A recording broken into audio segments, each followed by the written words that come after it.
On this episode of Locked On Angels, what are the players and the coaches and the front office saying about this team and the way that they're struggling? How will they turn things around? And what will we do to try to turn things around? Because maybe the front office is always listening to Locked On Angels. All that today. It's time to get locked on with Mike and John, and this is Locked On Angels.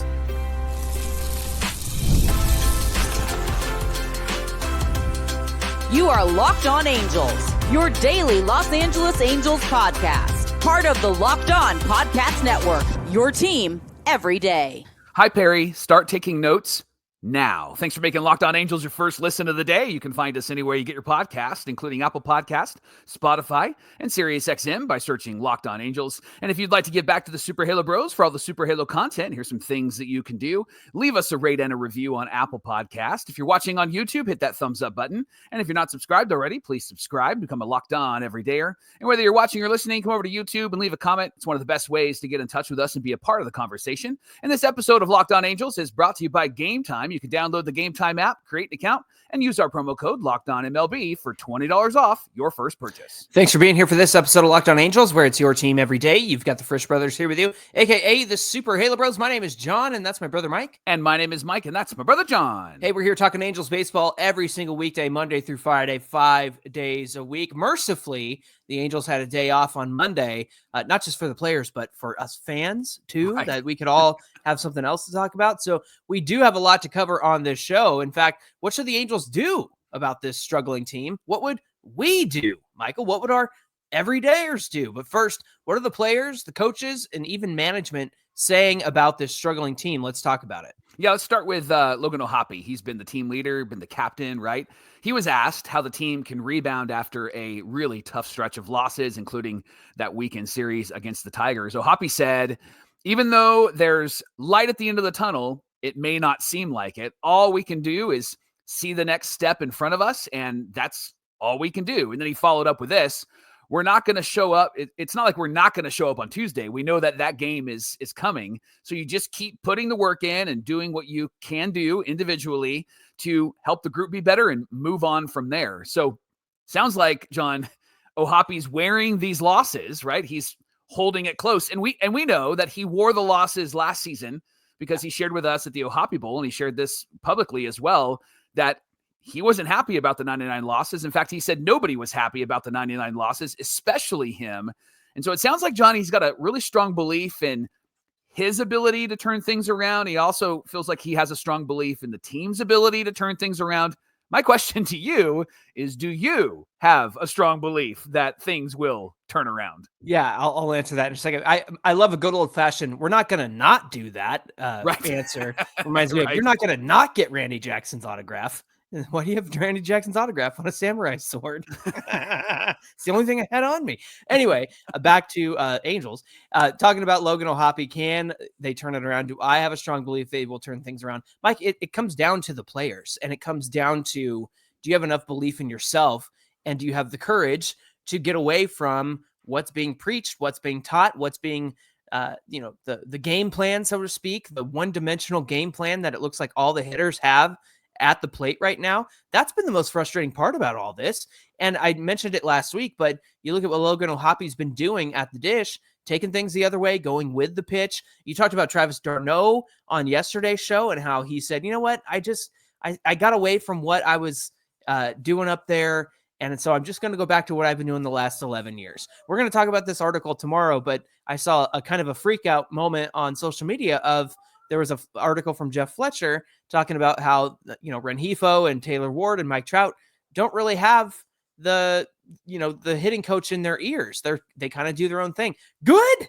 Do your own thing, because right. What's being preached is not what's being implemented on the field with guys like d'Arnaud and O'Hoppe right now. And if that means Trout and Rengifo and Ward are doing that too, because everybody looks the same up there. Everybody's doing the same thing. So if it comes down to this offense changing things around, I think that the offense has to take things into their own hands. The players have to take things into their own hands. Go up there and play the game of baseball. Don't try to stick to a plan. Don't try to stick to, some sort of one-dimensional approach that they keep giving where it sounds like everybody has to hit home runs and try to uppercut everything. It's not working. You got to be smarter than that. And I think that if the Angels are going to be smarter than that. It begins and ends with the players getting away from whatever it is being preached to them. Yeah, I like that. And I admire that O'Hoppe has great confidence in himself and in his teammates. And John, that 5-2 win against the Tigers this weekend was almost like a turning point where everybody kind of went, okay, I see what you're doing, right? But then the next day, it wasn't duplicated. Yeah. And that's the problem. I'm confident that these guys know how to play ball. The problem is that they don't seem like they know how to play ball on a consistent basis day after day after day, right? And that they're not taking it day by day. And we've talked about Wash's decisions with the bullpen and how he's saving arms, it seems, for later on. I think the same conversation needs to be had with these players. Like, stop saving swings and stop trying to pad stats or whatever phrase you want to throw out there, and just play in this moment, play at this at bat, play in this game, because that approach has to change every single time. And we shared about it with Logan, not with Logan, but with Zach Neto in the game where he hit the leadoff home run against Skubal, and then he struck out with a runner at third with less than 2 outs. And he extended the zone. He expanded the zone. He swung at a fastball that was high out of the zone. And so those moments where it's like you got really, really lucky on a great swing hitting a home run in the first inning, don't try to do that again. Yeah. Try to contact. Give me a little hammer shot. Give me a little like slap the ball somewhere, because that's what's going to bring changes to this team. And when they get runners on, stop popping it up to second base, Taylor Ward. You need to hit it on the ground. And I don't understand why they're not doing that, because they would have it done. They would do it for one game, but then in the next game, they just seem like they revert back to the game gets reset to its factory settings, right?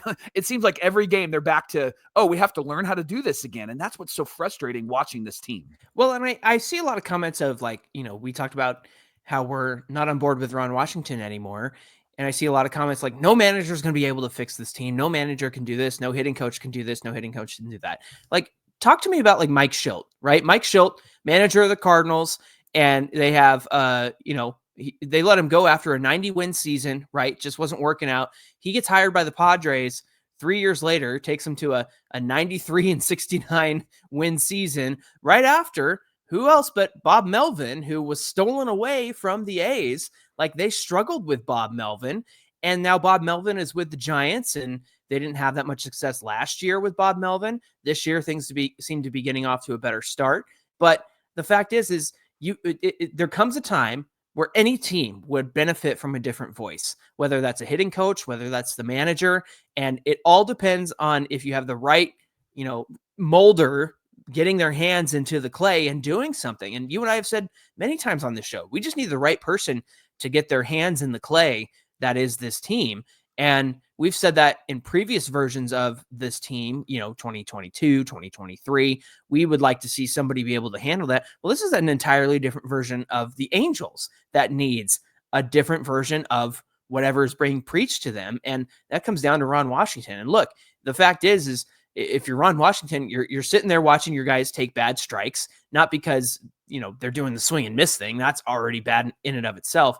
But with the umpires, you just let them get walked all over by the umpires. You don't say a word about a bad call or anything like that. You don't say anything from the dugout, and then it comes down to bullpen decisions. So, I never thought in a million years Mike Schilt would get another job and end up with the Padres and end up taking them to the playoffs last year. And they're certainly on their way to doing that again too. And that's a version of the team that might be, quote unquote, on paper less than any version of the team that Bob Melvin had with the Padres. Now, speaking of Wash, he was asked, hey, should you maybe call a meeting and talk to your players about this? Here's what he had to say. He said, I've had conversations with this team. I'm tired of having meetings.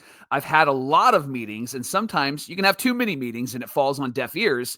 I call a meeting when I think it's important. And right now, it's not like we're playing terrible baseball. What? Are you watching the same team I'm watching? Yeah. The score might look like it. We've just got to start getting some outs late in the game. And if we start getting outs late in the game, then we're going to turn that around. The attitude is good. The atmosphere in the clubhouse is good. We've got a lot to figure out along the way to win some games. John, there might be some truth in that, because some of those games against the Tigers were close games, but would a meeting help this team move from being in games to winning games? I joked about it a few weeks ago and said, when is the team meeting? When's the closed door meeting? You had 47 of them, in the first 8 games of the season last year. So if you're having closed door meetings back then, why aren't you having a get your head in the game kind of meeting now? Mike, that just tells me that he says if these things fall on deaf ears, I don't know how much of an influence that he's got over these guys right now. In fact, the fact that he doesn't say that, anything about the hitting being at their fault. And, we've got to get some outs late in the game. Well, whose fault is that? Who's not getting the outs? It's the bullpen pieces you're bringing in, Ron Washington, who aren't getting outs late in the game, right? And even the other night when Joe Adell let those 2 runners advance two times in a row. Number one, I think Reed Detmer shouldn't have been out there, and so the ball should have never been out to Joe Adell in that situation. But number 2, Joe, that's a perfect time to call a meeting and say, hey, what are we doing out there defensively, guys? Right. What are we doing? Joe, that you got to hit your cutoff, man. You can't throw it all the way home. Like you got to eat the run and put yourself in a better situation. Don't let that guy get from first to second. It's stuff like that we've been watching that, again, you mentioned it. What team are you watching, Wash? Because we see stuff like that we're like, what are you guys doing? Like, get your head in the game. Come on, High School Musical. Yeah. Well, and then Perry Minasian was asked about this team struggling, and he said, I think teams go through stretches where they don't swing the bat well, where you could pick maybe a 6-game stretch or a 10-game stretch from anybody, to the point at certain times where they're struggling offensively and they haven't scored. And then he went on to say, we haven't gotten on base and we've struck out. We've had some productive games early on in the season where we swung the bat really good, and I'm expecting to revert back to some of those things we did earlier in the year. These guys know that the work has been good. The coaching has been good. It's just execution, right? That's how he ended the quote. And we shared a stat yesterday that mentioned how the Halos have been the number 1 team missing the good pitches in the zone. So because of that, is Perry right, John? And it really is just about execution and getting back to what they did in the first, 13, 14 games of the season? Well, it should be back to the first 13 games of the season, because that's when they were playing a much better brand of baseball. But Mike, you can't give me the, well, you zoom out and look at the entirety of the season and you're going to have bad stretches. This isn't the Braves struggling to start the season, right? This isn't the Dodgers having a skid here and there like they've had this season. And of course, they're still, one of the best teams in baseball. This isn't the Yankees going from hot to not like they've done one every now and then. This is entirely different. Yeah. This is way different than any of those teams going through a 6-game stretch where it's just a bad skid. Like this is fundamentally bad. Like you don't have, I think Locked On Everydayer, John Arturo Ball said there's been 15 plus games of 10 strikes or more over the last few games. Like that's a fundamentally broken part of this team. The low walks, fundamentally broken. That's far and away different than, you had a bad stretch where you just couldn't get guys on base, man. It's just, they had a stretch where they faced Tarek Skubal and Garrett Cole and prime Justin Verlander and all in a row. And so, just a tough stretch. That's not what this is at all. This is a fundamentally broken team trying to do whatever it is being preached to them and striking out way too much. That just it's not the same thing whatsoever. Right. And you lost to the Pirates and you lost to the Twins, and those teams were not good. And the Twins kind of put some wins together. The Pirates have fallen completely off the cliff like the Angels have. And so those are things that you got to pay attention to. And I get the execution conversation because, yes,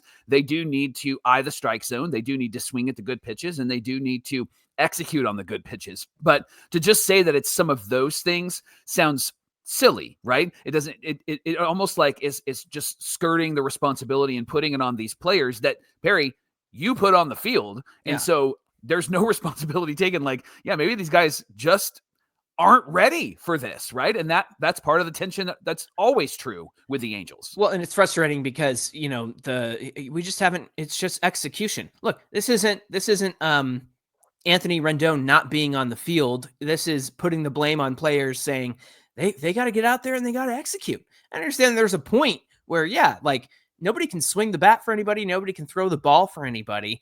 But this is the B team bullpen that you've put together with Tukey Toussaint and Reed Detmers and they have Michael Darrell Hicks. Yeah, Michael Darrell Hicks. Thank you. That was the other one. And this is who Wash is using in pretty key situations. Like I said, it's inexcusable for him to bring in Reed Detmers against the Tigers when you have a 4-2 lead. And so to put it on the players, they got to execute. Well, yeah, there's definitely a time where players have to execute. But you can clearly see, everybody can see it from the eye test. They're all up there trying to do the same thing. That's not by accident. That's all of them trying to do the same thing because that's what they're being told to do. So that entirely skirts the coaching responsibility and conversation. My son had a great analogy when it came to Ron's decision-making when it comes to putting in a pitcher at a certain time. He said, it would be like taking our intern, his name is Xander, and having him teach at church on an Easter Sunday instead of you, Mike. And I was like, that's perfect. That's exactly what this is like. Is Xander great? Yeah. Is he learning how to teach? Absolutely. But he's not ready for Easter Sunday, right? And so that's the reality of the Angels. Is Reed Detmers learning? I guess, right? But you're putting him out there in key moments where he hasn't proved himself at all. Yeah, exactly. The Super Bowl of church holidays right there. Thanks for making Locked On Angels your first listen of the day. Coming up later on in the show, what should be done about this team? What can they do? Well, we're going to look at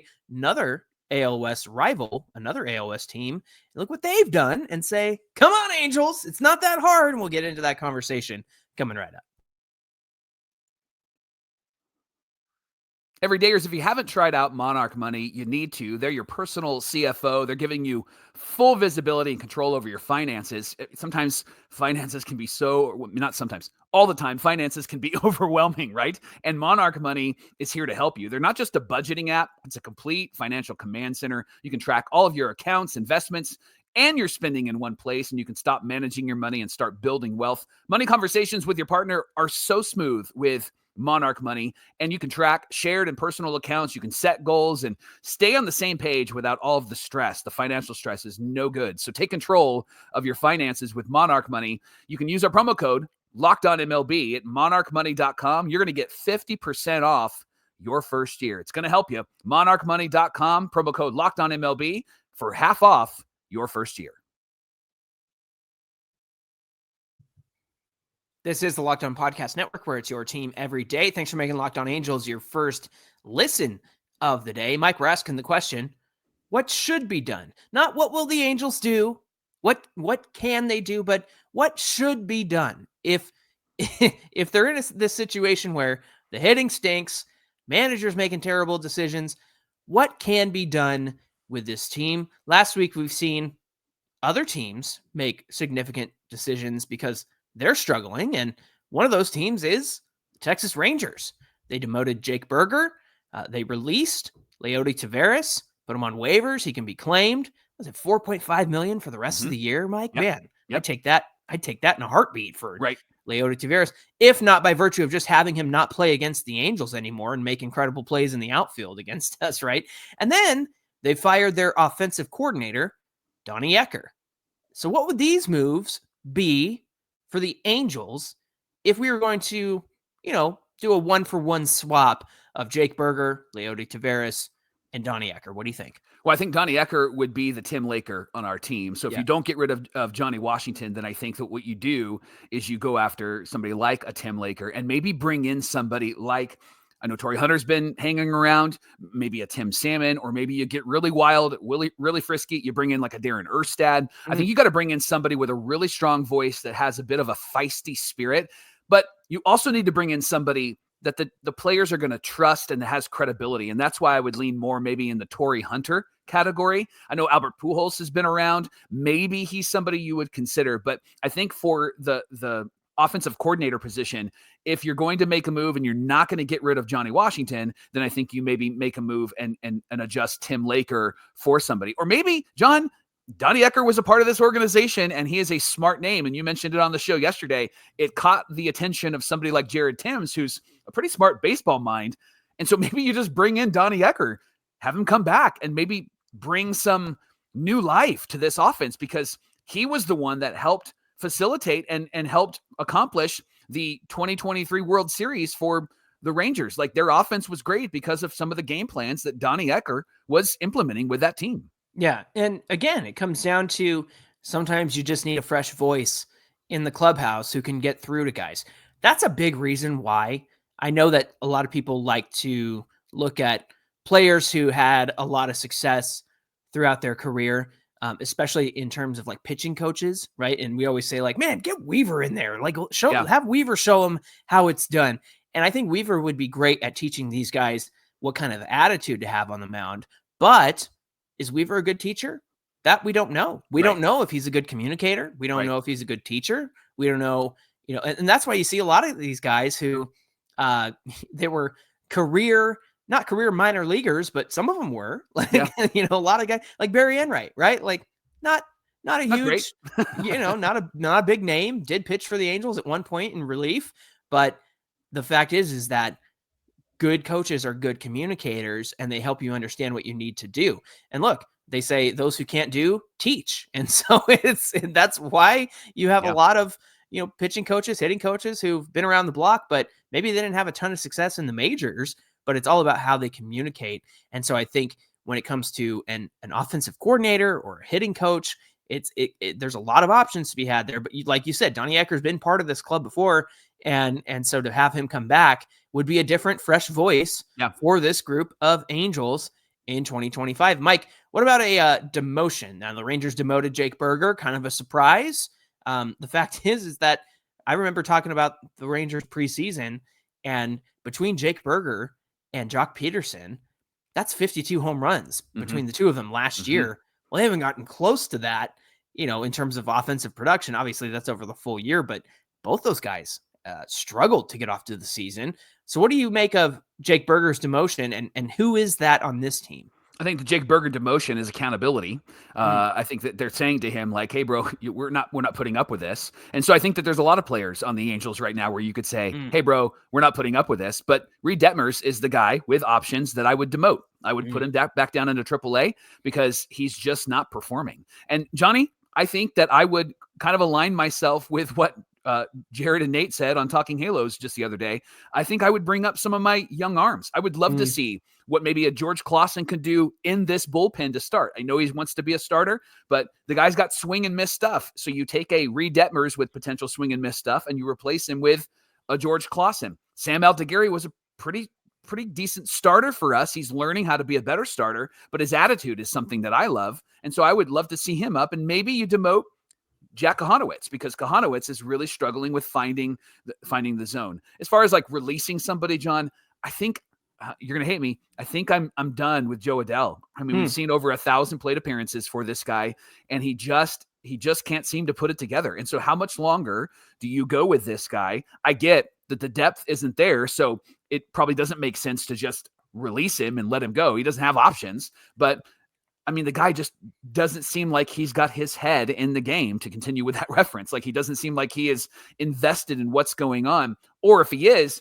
he just gets really overwhelmed. He gets really nervous, and he's not able to compute what's actually happening in front of him as the game is happening in front of him. I think it would be the second part. I think he definitely does care. And he hasn't demonstrated anything, to me at least, that he doesn't care. I think it's your head's not in it, and you get overwhelmed by the moment, and you're trying to keep guys from scoring, but you don't realize the best thing to do in that situation is get it to the cutoff guy. Like, I know you want to be the hero, and a lot of these guys have tried to play hero ball at the plate, but when you're Joe Adell, you're trying to play hero ball from center field and try to gun somebody down at home plate. That's not going to work, right? And so to me, that speaks more to get a different voice in there, get a different manager, get somebody in there. Listen, people said, who would want to be here after they fired Joe Madden and Ron Washington? And it's like, there's only 30 of these jobs. Yeah. And anybody's going to take. Look, Ron Washington came here because he wanted to be a manager.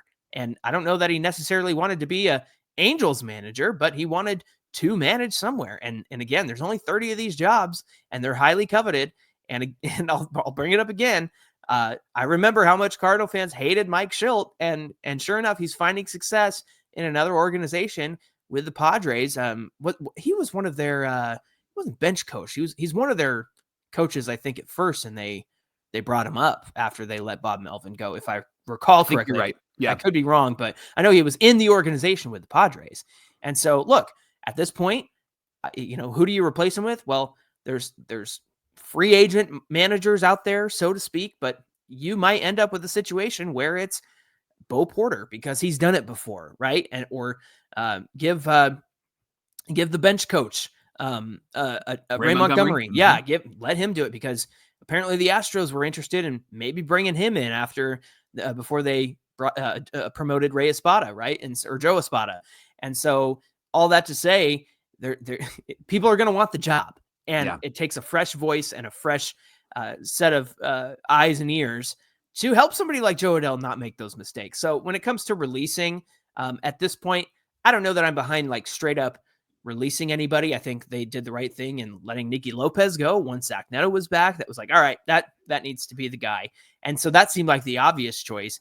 At this point, I don't know that a release does enough to shake things up. I think it's more of get a new voice in there. If you're going to release anybody, get rid of the hitting coach, get rid of Tim Laker, get rid of Johnny Washington, because something has to change. And look, the Rangers were quick with it. They brought in Brett Boone literally the day after they announced that Donnie Ecker was done. So look, it's possible and it can be done. And the Halos certainly have things that they need, that they should be doing. So when it comes to potential moves, Perry Minasian said, we're going to roll with what we have and we'll see where it goes. And when asked if Perry believes the Angels can be competitive in 2025, this was funny because that came from Sam Blum of The Athletic. Perry said, you ask this question every time. We take it day by day and try to win today's game. We play 162 and see where we're at the end. So what does that communicate to you, Mike? Oh, crap. This team isn't playing well, and they're supposed to be playing well on this low-budget team that I've put together, on this bargain shopping team that I put together. That's literally what it communicates. Yeah. He's like, this is all I can do. This is all I can do. This is what I've been tasked with, and this is the playground I have to play in. And so we got to run with what we have because there isn't too much flexibility that I have outside of what I've already done. Well, and look, there's other things to be done outside of payroll and outside of players. Again, these guys don't lack talent. It's the instruction, it's the coaching, it's trying to fit a square peg in a round hole, like I keep mentioning. And they're trying to add 2 + 2 = 5. That doesn't work. That's not the way it is. It's 2 + 2 = 4. And so get somebody in that clubhouse, whether that's hitting, whether it's managing, who can get that done for this group of Angels.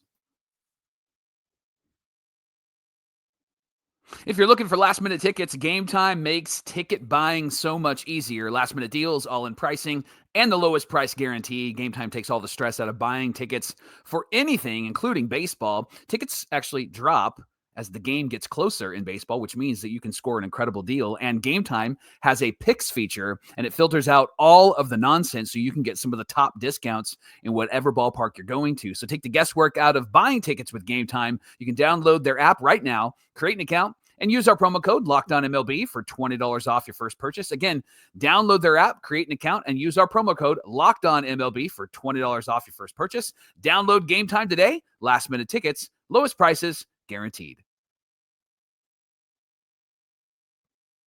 Last question we have on today's show. Why is this so freaking frustrating? Why has this been such a frustrating way to end April and begin May? What do you say, Mike? I think it's because we got really excited at the start of the season, and that's not because we were buying into a team that isn't good. It was just really exciting to see them start so well. But we're also really desperate for a winner in Anaheim. And I think a part of our excitement was on the desperation side. Like, hey, finally, they're going to be competitive. This is great. And nobody expected them to go and win the World Series, but having them be competitive was something that we were looking forward to this season because they weren't really competitive last year and they got that year under their belt. So they have experience. I think what's really frustrating is it doesn't seem like last year has helped them to grow this year. Outside of maybe one or two players, which are anomalies, it feels like the whole team is the same team that they were last season. And that's really frustrating because they had time to develop. They were given opportunity to grow. And now they're starting the season and it looked like they did some things. Oh, wow, they're not striking out as much. Oh, wow, they're getting sacrifice flies. Oh, wow, they're coming through with runners in scoring position, or they're at least having productive outs. And then game 14 happened and game 15 happened, right? And we're going, wait, no, stop, right? Go back.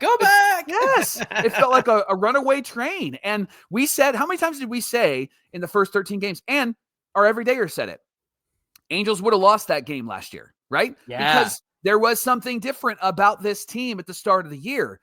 And what's frustrating is they've gone back to all the bad habits. Again, Right. I said it earlier. It feels like they went back to factory settings. They got resetted. Somebody turned the power off from the main switch, and then they turned it back on, and all the players went and booted back up again, right? And they've lost everything. Rengifo can't hit. He can't play defense, right? Like, we're swinging at everything. It's just so frustrating, and I think that actually is why a lot of this is so irritating right now. Well, and going back to the conversation about, hey, Ron, why haven't you had like a closed door meeting?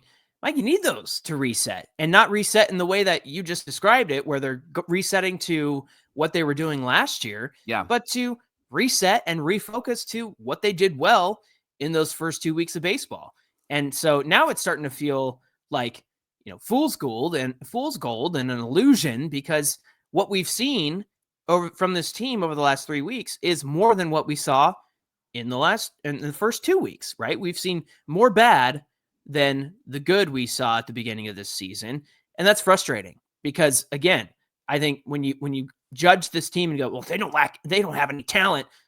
I don't see that. They certainly had talent those first 2 weeks. They were getting the job done. And like you just said, and we said it 100 times, and I forgot that we said this, but yeah, this is a team that loses that game last year, and they didn't lose those games. And now they do look like last year's team again. So, and it's not even a matter of like, they were severely outperforming their expected numbers and now they're just regressing. It's not even that. Mm-hmm. It's just playing a certain brand of baseball. It's not even like, of course, Kyron Paris far out and away exceeding his expected numbers. Right. Like that was always going to have a regression. It's fun and it's great to watch, but reasonable people understood that, he'll regress towards the mean. Yeah. But when it comes to the rest of the team, it's not the brand of baseball that they were playing those first 2 weeks. Johnny, they're playing well below their career averages. Yeah. That's the thing. They're playing below FanGraphs Zips projections, which are always harsh. Right. And they were like, you know what? This is like a 75, 80 win. They're not even doing that right now, Mike. Right. And that's what's so frustrating. It's like, Taylor Ward, you've irritated us, but now you're really irritating us, right? You might be bad in moments, but you're not this bad, are you? Right? Like, and maybe it's regression, I guess, but it seems like everybody has just jumped onto the regression train. Everybody's just jumped onto the train, right? Like, it just feels like they're completely lost. It's a dead giveaway that you and I and everydayers were frustrated that Travis d'Arnaud was batting fifth in the lineup. Yeah. Because he wasn't hitting, first of all. And second, fifth is not his best spot.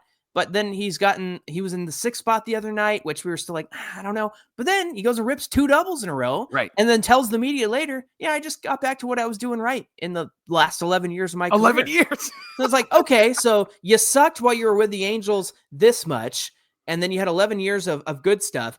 Gee, I wonder what happened in this sucky Angels tenure so far. Oh, maybe because you got somebody in your ear telling you to swing for the fences. Maybe you got somebody in your ear trying to tell you to uppercut everything and hit it high in the air. Like something doesn't add up, Mike. It doesn't add up. Yeah.